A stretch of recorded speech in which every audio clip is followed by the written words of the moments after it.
your favorite animal on the farm? You mean my favorite type of animal or my actual favorite animal? Your favorite animal. Bear, my dog. It's my favorite animal in the whole world. Yeah.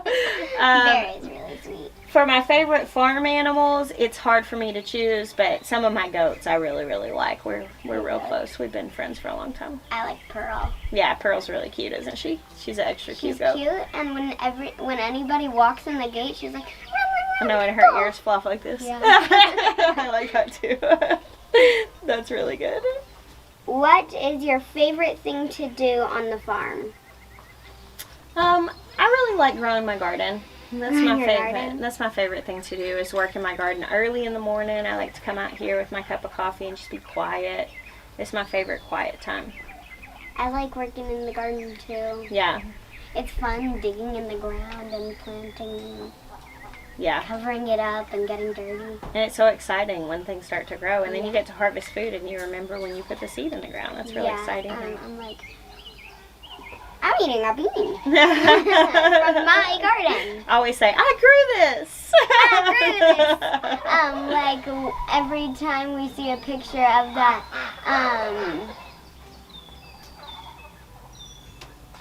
what was the thing that you took a picture of? Cabbage. We ate that. Yeah. We had a cabbage the other day that I picked, and I had Maya take a photo of me with this massive cabbage for my new homesteading book, and then we cooked it and ate it for dinner. And I said, whenever you guys see that book, that picture in my book, you'll go, we ate that cabbage. Ate that. Exactly. You're writing another book? I am writing another book. So I wrote my first book, which was about gardening. It's called The First Time Gardener, and it's for people who are getting started in gardening. And then I'm writing another book that's going to be for the first time homesteader. And I'm writing it here, and I'm taking all these pictures here at my first homestead and talking about all those decisions you make when you're planning your first homestead. How many plants are in your first book? I'm not sure. Quite a lot. We talk about all kinds of things in that book. That book actually took about 9 months to write. When you write a book, you have a window of time like that. And we took photos all the way from March, when we were first starting, getting the garden going, all the way until July. So it showed the stuff that grows in the cooler weather as well as the things that grow in the warmer weather. So it's like cooler, hot, hot. Yeah, and in doing that, we were able to talk about the different things that you can grow, because it's really hard to talk about gardening when you only look at it during one season. You really have to look at the garden over the course of a few seasons to really see what you can do. Winter, fall, spring, and summer. Exactly. Because here where we live, where it's pretty warm, not as warm as where you live, but here where it's pretty warm, we can still grow things in the winter, just like you guys can grow things in the winter. Some people can't grow things in the winter. It's too cold. Yeah, like in the North Pole, you can't grow anything. You surely cannot. That's true. I don't think anybody lives in the North Pole anyway. How many eggs do you get in a day? About 25. 25? That's Yeah. a lot of eggs. Yeah. I get like 6. Yeah. Well, we have a lot of people, but yes, we do have extra eggs. That's true. That's a lot of eggs. What's your favorite way to eat eggs? Egg whites, because I don't really like eggs. Really? That's funny. Toby doesn't like eggs either. Yeah, he told me Yeah. about that. I guess farm kids have to eat a lot of eggs. Maybe Yeah. they get a little sick of them. That's true. What are you going to do with all the space in your new house that you're moving to? Oh, that's a really good question. Well, my house will probably be pretty much the same. However, my farm, we're going to have all this extra garden space.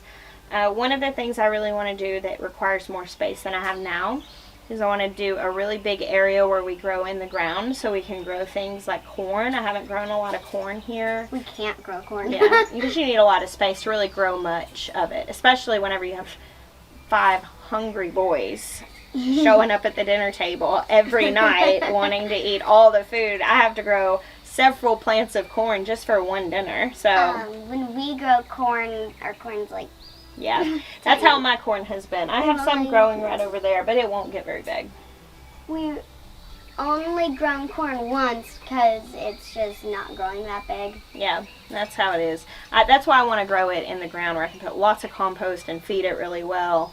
Make sure that it grows really big. Big sweet corn.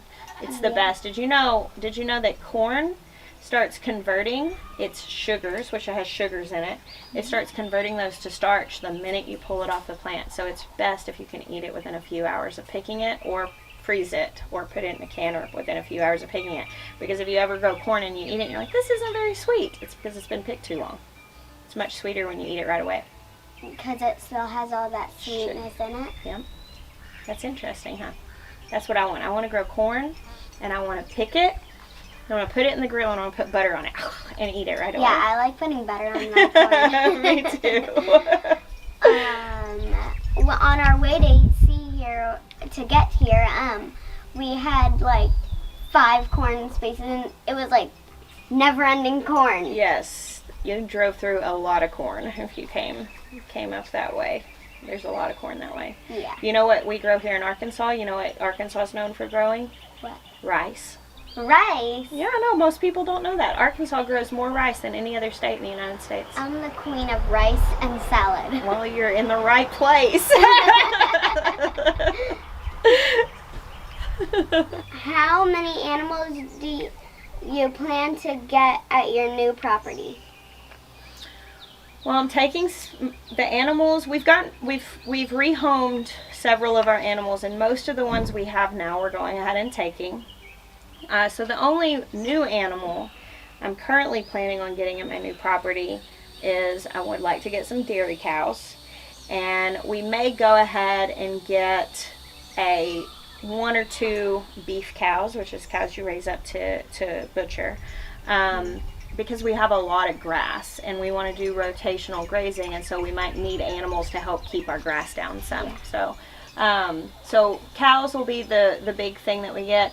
And I've considered potentially getting sheep, but I'm not 100% sure on that. That'll be a little ways off because I don't. Sheep are stinky. They can be very stinky, but they also can be really cute. So I'm not 100% sure we want to do that. Have you ever seen baby doll sheep? They look like they're smiling. They're so adorable. They're very cute. Mommy and me were planning on getting cows if we move to a bigger property. Yeah, cows are really cool. I'd like to have a dairy cow. We drink a lot of milk, and I love cheese. I do too. The reason why I like having the goats is because we get to make cheese. Yeah, so and good. Pet them and have new babies. And Those are all good reasons to have goats for sure. All those things. And for people who like milk. Yes. Next question. What is your favorite color? My favorite color is green. Because there's so many green plants. Yeah, I think so. I think I like green because the garden. What do your tattoos mean? Oh, that's an interesting question. So, when I first got this tattoo, my little brother is a tattoo artist. Did you know that? My little brother's the one who gave me this tattoo. And he's very good. He's a very good tattoo artist. And he tattoos people all over the country. Right now he's actually traveling throughout the country and tattooing people at lots of different places. And when I asked him to give me my tattoo, I just had a list of things that I wanted. I wanted a peacock. Yeah, there's a peacock. I wanted some cardinals, which are these red birds. That's my favorite bird. I wanted 5 arrows, which each one of these arrows has my son's birthstone on it from the month that they were born. So that's for my 5 sons. I wanted a rooster. You can see that guy there. Oh yeah, a rooster. And that's actually the only things I asked for were those. And I told him that I wanted those things, and I told him that he could design it, and I would get whatever he designed. And so, I don't know, some parts of my tattoo, I felt like when I got it, I didn't even really know what it meant, which is a silly way to do it. But you want to know something really cool that happened? What? So, my brother gave me this rooster. And when I got it, I thought, that's the meanest rooster I ever saw. But I told him I would get whatever he drew. And so I got it, and I was like, why in the world did he give me a mean rooster? There's a sunflower. And he's jumping. Yeah, I got a sunflower too. And he also gave me a sunshine on my shoulder, which is kind of cool. Yeah. But I thought, well, that's a mean rooster. And I thought, well, that's the weirdest thing. I don't even like mean roosters. I actually hate mean roosters. And here I have a mean rooster tattoo. He's jumping like he's ready to fight. And I've thought, I don't know why he gave it to me like that, but that's okay. I like my tattoo, and I told my brother I would get whatever I wanted, and I like it. Well, we went to see our new property in South Carolina, and I've had this tattoo for 5 years now, and I've thought, well, I just have a mean rooster tattoo. Like, I got brown hair. It just is what it is. I didn't know what it meant.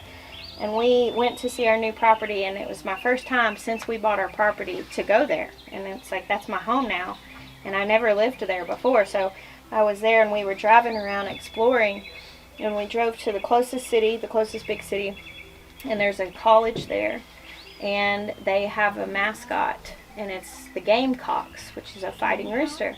And we were driving in front of this big old stadium, and they have this massive statue of a rooster, and he looks just like this, and he's jumping up, and he's got his tail feathers underneath him. And I went, oh my goodness, I got a South Carolina tattoo 5 years before I moved there. That's pretty crazy. That's crazy. I don't know. He might have known where you were moving. So yeah, I suppose it probably has some other meanings I haven't quite figured out yet, but that was one that I thought was pretty cool. At our last stop, I think. Yeah, it was our last stop. In Texas. There was a rooster that was like chasing me and like mad at me. That's no good. You know what I do with roosters that chase? What? Make stew out of them. It's true, I do. And we call it mean rooster stew.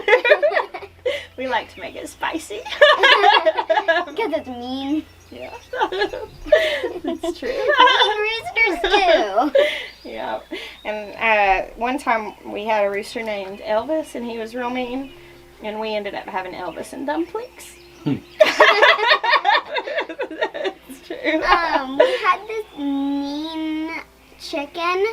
I forgot her name. Phoebe? And Nathan went for seconds, and he's like, can I have more of Phoebe? Yeah. Mean chickens. I don't want my kids to be scared to go outside, so that's why we usually go ahead and take care of those pretty quickly. We had a mean rooster that got mean just like recently, so had to be handled.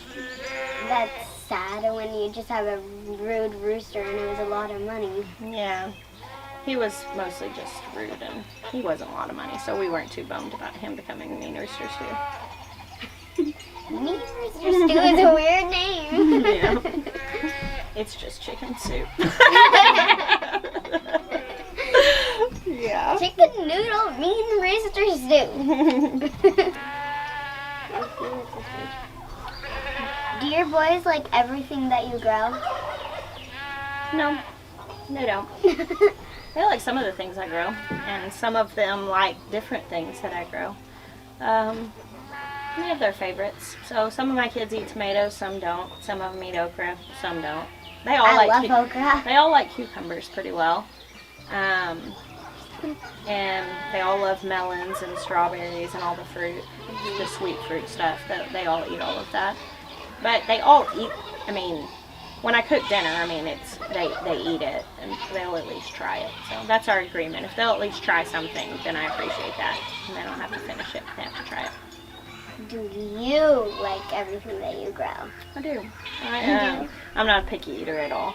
For me, I love food. I love good food, but a lot of things in the garden, I can eat anything if I know that it's good for me. So I eat a lot of things that come out of the garden. I had to eat everything out of the garden. You do? If it's not a mushroom. Yeah, I'm not a fan of mushrooms. So. You like to eat okra just raw, fresh out of the garden? Yeah. Yeah, I eat raw okra too. Do you have noodle beans in your garden? I do. They're on that front trellis over there. They haven't started to produce yet, but they are growing. That one? Right when you first walk in, there's that first trellis right over there. I'll show them to you.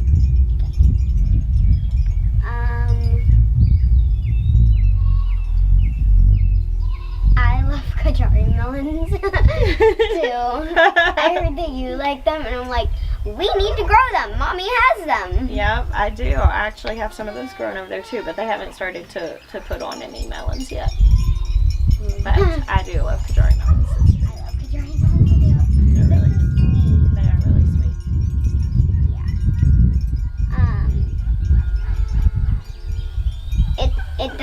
like a melon though. It's like striped. Yeah. It's red with yellow stripes Yeah. or green Greenish, yeah. Yeah. Well, yellowish and greenish, yeah. stripes. Yellow green. Yep. Do you like Galaxy tomatoes? I grew those once, and they were okay. They weren't my favorite, but it was mostly just that a lot of them were like double and weird and fused blossoms and stuff, and so a lot of mine didn't ripen properly. But it could also be my climate that they had a hard time with. But they were pretty good. They were very cool looking, and that's worth something. Yeah, I'm growing them in my garden this year. Yeah, You're they're growing cosmic eclipse in your garden. Cosmic eclipse. cosmic. I do like cosmic eclipse. Cosmic eclipse is really cool. So that's like a larger version of Brad's atomic grape. They're very similar to Brad's atomic grape, but larger. So that's a really cool tomato. Yeah, I think that they look like outer space. Yeah, they're really cool looking. What was the name of the first goat you ever owned? Maggie. I still have her. Maggie, where is she? She has blonde hair. She's kind of smaller than the other ones, and she's got ears. She's got kind of medium ears. Her name's Maggie. Her name is actually Magdalene. Yep. We call her Maggie. So you call her Maggie for short? I got her on May 2nd of 2015. So the day I became a goat owner. Ago. Yeah. Have you ever been to the Grand Canyon? I have not been to the Grand You haven't? I haven't. I Our saw your very first stop photos and they was were so cool.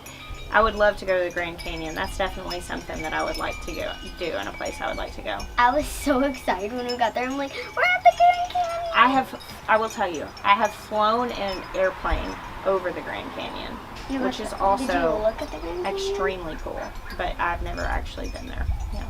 Did you look at it? Yeah. And I couldn't see it. It was like late in the day, so the light wasn't great, but I could see a little bit. Oh. I've also flown in an airplane over the Rocky Mountains, which is extraordinary also, but I've never been there. I would like to go. Yeah. The day we were leaving the Grand Canyon, we had to stop at the Grand Canyon one more time, and we all, except for Nathan and Caleb, said, let's go to a new place, a new site. And it was just so beautiful. Yeah, it's amazing. It's incredible. Yeah.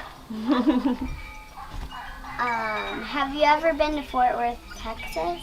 I have been to Fort Worth, Texas. You have. Less impressive than the Grand Canyon, probably, but a pretty fun place to go. It's hot there. It is hot there. And humid. It's also humid there, which makes it feel even more hot. Is it kind of like your place? Yeah, we have a very similar climate to Fort Worth, Texas. It's a little warmer there than it is here. Yeah. And I think we get more rain than they do. You get more rain. Arkansas is pretty wet. Have you ever been to Albuquerque? No, I haven't. The only time, well, no, I take that back. I have been to Albuquerque. It's been a really long time ago, and I've not spent much time there. We vacationed in New Mexico when I was a teenager, which was really weird. I just connected this. My brother was in Albuquerque about this. Y'all might have both been there at the same time. I just thought about that. My brother's been in New Mexico this last couple weeks. But yeah, I've been some there, but it was a long time ago. I was pretty young and I don't remember. And as an adult, I've really only been in New Mexico or Nevada or any of that area in airports, so I haven't spent a lot of time there. Flown through there quite a few times. Have you ever been in one? Have I ever been in a hot air balloon? I have been in a hot air balloon. I really want to go in one, but Daddy's too scared to. Yeah, I have been in one. I think they're very neat. I want to go in one. What would you say to a little girl who wants a farm and a garden like yours? Oh, the one piece of advice question. My advice to a little girl who's dreaming of a garden and a farm like mine is that it's never too early to start learning. So like right now, you are learning things like right now when you're growing your Cosmic Eclipse tomato and when you're helping take care of the baby goats. You're learning things that you'll be able to use even when you're a grown-up. You'll be able to remember the things that you're learning. So if that's something you think you want when you grow up, now is the time to learn. When I was your age, I wanted a farm when I grew up.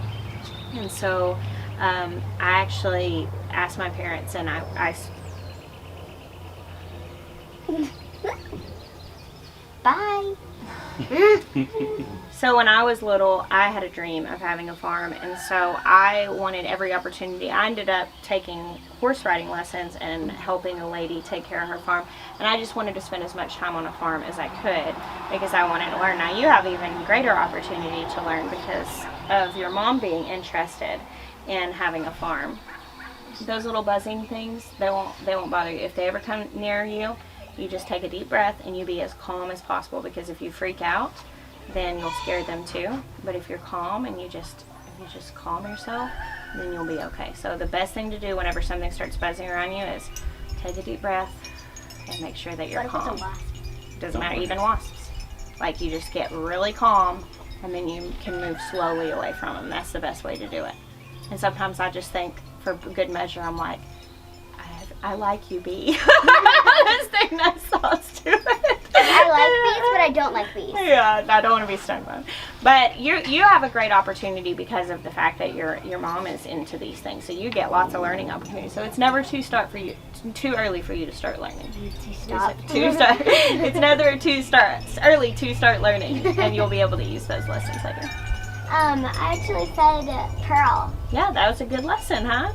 Well, you already knew how to feed baby goat bottles. Well, thank you so much for interviewing me on your interview show. Thank you for answering my questions. You're so welcome. So you want to sign off your video? This is the junior urban nerd with the goat herd saying you can grow where you're planted.